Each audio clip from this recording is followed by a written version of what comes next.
Hello and welcome back to the Stronger Than Steel podcast. Today is season 6, episode 37. This is part 2, and it's going to be my take on the Detroit Lions tie the Pittsburgh Steelers. The final score was 16-16 all, and ties suck. Ties just don't feel good for anyone. No one gets to feel good about it. NFL games should not end in ties, but here we are. These are the rules. This is what's allowed. So the Steelers tied the Lions 16-16. So let's start with some injuries. So Kevin Dotson exited the game with an ankle sprain. He's expected to be out at least a few weeks, but he hasn't been put on IR, so I guess the Steelers are hoping that he beats the time frame. From my understanding, it's a high ankle sprain, which is a very hard injury to get back from because it just it could get worse so easily and it can be re-aggravated so easily. So I'm not really sure why Steelers don't want to put him on IR and why they're so hopeful that he's going to beat like a 3-week time frame, but I guess they can do whatever they want to do. I guess if they think that Dotson, if it's not that bad a high ankle sprain, I guess that's fine. Trey Turner also exited the game with an ankle injury and didn't return. However, after not practicing on Wednesday, he allowed to full practice on Thursday, so he should be good. Joe Hayden hurt his foot and has yet to practice practice this week. I apologize. The door was left open for him, but it's not looking good. We'll have to see what his injury report looks like on Friday. TJ Watt hurt his hip and knee, and he was unable to re-enter the game. While it looks scary at first, he seems to be somewhat okay. There's videos of him getting work alone on the sidelines, just running around, not doing anything contact-wise. He's officially not participated in practice this week, though. But there's a chance he plays going to next week's game against the LA Chargers. So we'll have to see what his practice availability is for Friday. All right, so let's talk about this game as a whole. It was a interesting game. I think I'd like to start with the offense. A lot of people blamed Mason Rudolph for this loss. I disagree so heavily. I mean, I want to say one thing. I've held this since basically Mason Rudolph was drafted. This guy is not the face of the future. That is still true. He is not the face of the future. But that could be true while he didn't play bad enough to lose. I don't see him with the future of this team. I thought he played, for our standards this year, fine. I think people are overblowing it. I think people are overvaluing what Ben used to be. Because Mason Rudolph realistically played the same exact as Ben. One ball got intercepted on a misfire. And I mean, if Jamal Adams had hands, Dino Johnson had hands, just all these guys that dropped picks on Ben that are like, wow, we're lucky to have that. It would be. I really don't think Mason Rudolph. I think Mason Rudolph threw less interceptable balls than Ben. More like the same because of the deep ball shots, but it was about the same.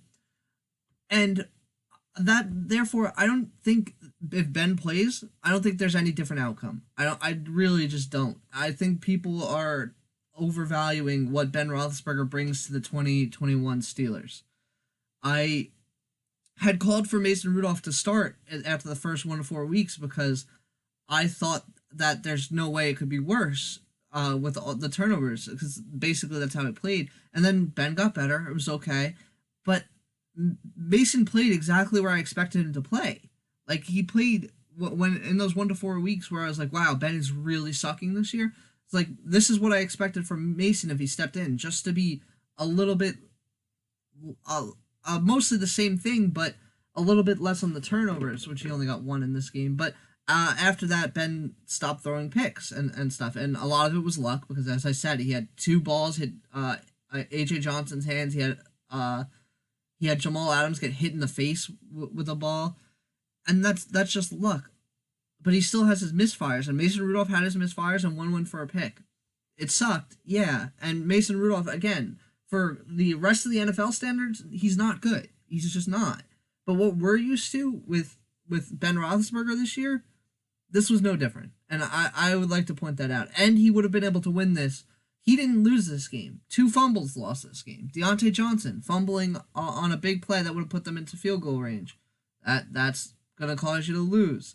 Then Pat Freiermuth electing to go for extra yards when time was going down at the end of the game to get a record-setting 57-yard field goal at Heinz Field or maybe it would have been to tie or at a 56, depending on if he actually got out of bounds. Fumbles there, can't fumble there. That is not on Mason Rudolph. I can't really blame. I guess I can blame Mason Rudolph because to NFL standards he's a bad quarterback. But again, if you were expecting different from Ben, I think that's malarkey. I think that's the same. I think you would have gotten the same exact game from Ben, all things considered, because you're not going to get a explosive run play from Ben. That's never going to happen. So you could take that away if he plays. That being said, the Steelers only had 2 explosive plays, and one of them led to a fumble, which was the Deontay Johnson catch. And the other explosive play was Mason Rudolph running. That is not what you want to see. You want to see more from your team when the other team had 3 explosive run plays on their own. Each one, Godwin Igwebuike rushed for a 42-yard touchdown. Jamar Jefferson rushed for a 28-yard touchdown, and DeAndre Swift had a 21-yard run. You're going to lose if you're losing both the turnover battle and the explosive play battle, and the Steelers lost both in this game. They honestly are very, very fortunate to have tied. Because honestly, if you told me that the Steelers had 3 turnovers and had only 2 explosive plays to the Lions, 5?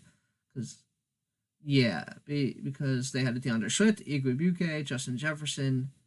Did I say Justin Jefferson? Jamar, and St. Brown had 1 in the passing game. Yeah, so it was 4-2. I would have said, oh wow, we really just lost and got blown out by the Lions. Nope. We were able to tie. Should have been able to win too. We're in position, but that's a shame. Anyway, moving on to the running backs. I liked what I saw from Najee. I thought he needed the ball more, but I mean, looking back at it, he already had 26 carries. I thought the Steelers were getting away from the run too much, but I mean, because I saw Mason Rudolph obviously had to throw 50 times, but Harris got 26 carries, so that's a lot, and then Benny Snell got 1 as well for 4 yards. So I don't even know how much you could have ran him more, but I do feel like the coaching staff did get a little bit away from the run at the end when it was working, but that's just me. But I thought Harris was effective and good. As I said, Mason Rudolph got the only explosive play on the day that counted for anything with his 26-yard run, so that was good as well. The team finished with a pretty good average on the ground, all things considered. But yeah, so I thought that the offensive line played really well as well. I don't think Dan Moore really held on that would-be Najee Harris touchdown run that got taken back. It was a very soft call, but I mean, it is what it is. If you're not good enough to beat the refs, you're just not good enough. So it was a soft call, but I guess it was a call that could be made. So it is what it is. But I thought that the offensive line as a whole played really well, especially considering Kevin Dotson and Trey Turner left the game, so you had J.C. Hassenauer in, and Joe Haig, who has never taken a snap at guard, playing. That is really good. I thought that the offensive line did fine. I know that the Lions aren't the toughest opponent, but I thought that they did really well on the fly. I mean, no B.J. Finney for this game. He was made inactive for Zach Banner for the first time this year. And it was like the biggest mistake they could have made, unfortunately. But honestly, it didn't turn out to be a mistake. As I said, Joe Haig and J.C. Hassenauer played fine together. I thought that they did good, and the offensive line as a whole, I thought held up. Our biggest concern with Mason Rudolph was not feeling pressure, and I felt like that didn't really play a role in this game. He didn't get sacked at all in the day, and I thought just as a whole he did fine because of that. So the offensive line was a big part of that. As for the pass catchers, tough day. Because, I mean, Deontay Johnson was solid. If he didn't fumble, he would have had a good game. He would have finished with 7 for 83.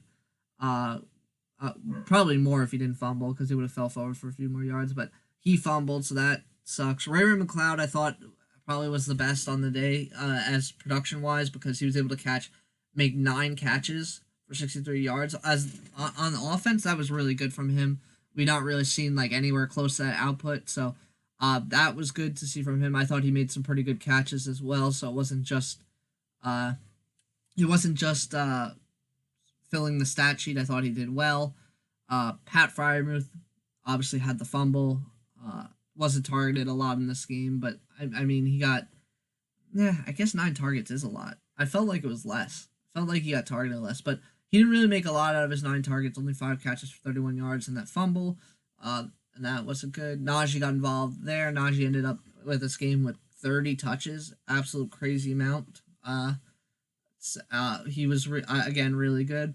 James Washington, I thought was kind of a big day. He got the first catch of the game. He drew a really good defensive pass interference early that got the Steelers downfield, and then he caught the touchdown and then disappeared, gone for the rest of the game. It was blanketed. Rudolph tried taking a few deep shots at him, and Rudolph's deep shots were bad. That was the worst part of Rudolph's game, was taking deep shots that could have been interceptable in this game. But I mean, it didn't hurt him, but still, Washington disappeared, and that's sad. So I was really hoping in these weeks without Claypool that Washington would finally get to break out, but it just doesn't look like it's happening. Eric Ebron had a really solid catch between 2 defenders, ended up with 2. Derek Watt got involved. Balaj was targeted twice, but one of them was intercepted. It wasn't on Balaj because Mason Rudolph just completely misfired, and it went into the defender's hands. But again, it is what it is. Going back to the offensive line, the one thing I'll say is Kendrick Green was having a lot of errant snaps, a lot of them too high, and Mason Rudolph's too tall to be having snaps go too high, so that was really bad, and one resulted in a fumble, but Najee Harris was able to recover it, so shout out to him for that. Just as a whole, for the offense, I mean, it's about what I expected. It's they put up 16 points, a little bit less than I expected, even with Mason maybe. I wish they didn't get away from the run game, but I understand that basically Harris was getting his wheels run off at first, so they kind of have to stop that. But I mean, this is why you get a first round running back. I feel like you have to wear his wheels down. If you're going to draft a running back in the first round, you need to do that. This is why you draft a first round running back. But that's neither here nor there. The Steelers were only able to put up 16. The defense going there, the defense was unable to tackle for a good portion of the game. I think that a lot of guys on the defense had their worst game, like Minkah Fitzpatrick and Devin Bush. Very, very bad games from them. They both missed multiple tackles. Both were very good.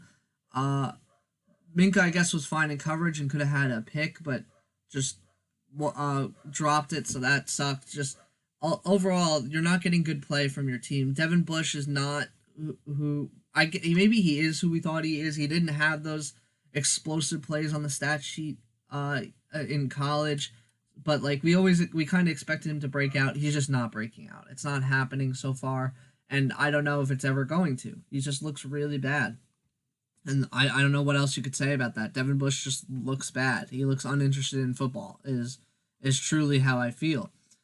Alex Highsmith was having a horrid day, setting the edge to start, then finished pretty strong.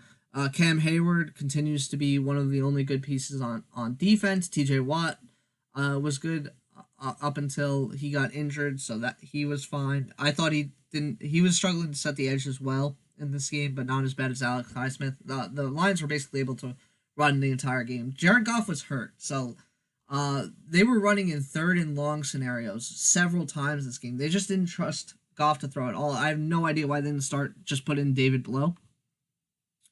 Because, I mean, that cripples you so heavily that they were choosing to run on 3rd and like 10 or 3rd and 4 and more on all sides of the field.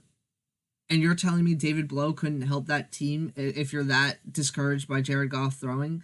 You have to put him in there. At the very least, he can at least hand it off the same as Goff. I don't know why the Lions committed to that. They could have won. I really think that if the Lions put Blow in, they would have won, but I guess I'm glad they didn't. They were one-dimensional, and they were still running all over the Steelers. So it took a few quarters, but Steelers finally got their stuff together in the 4th quarter. They didn't allow any points and were able to score 3 themselves. But just as a whole, you want the defense to play better. I know they only allowed 16 points, but when you're allowing 16 points to a team that literally can only run, I guess it's not literal, but like it's basically that they can only run 90% of the plays are going to be runs. You should be winning that. I was proud of the pass rush. The pass rush, Jared Goff only stepped back to pass 25 times, and he was sacked 4 times in those 25 times. So that's a pretty good rate for that. And he only got 14 completed passes, so that was also solid. But yeah, just not good. Um, I don't know if I even have anything else much to say about this game. Um, Trying to think. Oh, Raymond Mccloud was scary on special teams again. He might be on his way off. He didn't could make a mistake, so to say, but he was very close to making a mistake. He touched a ball that I thought could be recovered by the Lions, but uh, based on the rules, he is allowed to touch it. I was scared of that. He almost fumbled again in this game. That would have been a killer. So he might be coming off that soon. Chris Boswell was good again, hit from 51, hit all 3 of his field goals and his sole extra point. And I really think that if he was given the chance, he would have hit that record-setting field goal to end the game as well. Would have won Special Teams Player of the Week for the AFC, but it's neither here nor there. But yeah, I think that wraps it up for this game. Now there is some news. Minkah Fitzpatrick has tested positive for COVID, so his play for this game is questionable. There's a chance that he plays, but more than likely he's not. He's not a close contact, so he has it. So he has to test positive.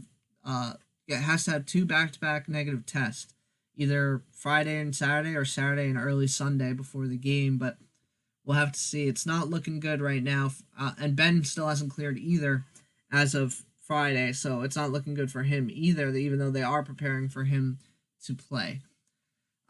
So elsewhere in week 10, just go over some of the games that happened.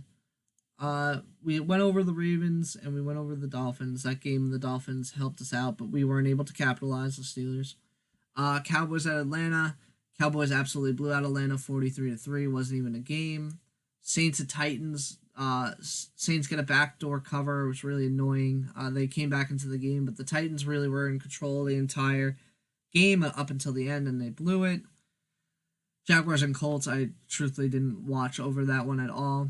Patriots at Browns. The Patriots look actually good, and the Browns are just bad. The Browns got blown out here, and it's not looking good for them at all. I mean, the Patriots are on a hot streak now. I thought that they weren't going to be a very good team, but Mac Jones looks decent, looks solid at the very least in his rookie year, and there's time for improvement. So, looks like the Patriots might be good again, especially which sucks. They were bad for maybe 1 year. Buccaneers at Washington. Washington pulls off the upset. Never saw that coming. That was John's lock. It seems like John's locks are a little bit cursed this year. Panthers at Cardinals. No Kyler Murray. This time is a problem. The Panthers absolutely blow them out with Cam Newton coming to play for a little bit. James Conner got a late touchdown to make the score at least look. I want to say respectable, but it's really not. The Panthers blew them out, but so they didn't get like shutout touchdown wise. Chargers at Vikings. Vikings played really well in this game. I had a feeling that they might beat the Chargers because the Chargers haven't been playing really good as of late, and they ended up doing so. The rest of the games, I actually wasn't able to watch them except for the Chiefs and Raiders. And the Chiefs, everyone's asking, are the Chiefs back? I don't know. Patrick Mahomes threw 5 touchdowns in this game, absolutely destroyed the Raiders. And the Raiders did almost nothing. They scored all their points in the second and third quarter and just were held scoreless in the first and the fourth quarter. Absolute good job by the Chiefs. I'm not sure they're back, or I'm sure the Raiders are due kind of for a spiraling down with everything that's surrounding them, the players they lost this year. I'm sure it was bound to catch up to them eventually, so I don't know if it's just that catching up to them, or maybe the Chiefs are back. Their defense is actually playing okay these past couple weeks, so that is also helping them out. Armani Watts, my man, led the team in tackles for Kansas City. I'm so glad that he got some more playing time on defense, so happy about that. But yeah, that should be it for this episode of the Stronger Than Steel podcast. Thank you for listening. If you want to check us out, You can check us out on Anchor. You can check us out on YouTube now if you're listening on YouTube. I mean, if you're listening on Anchor. And yeah, you can check out our socials. They'll be in the description below. Everybody,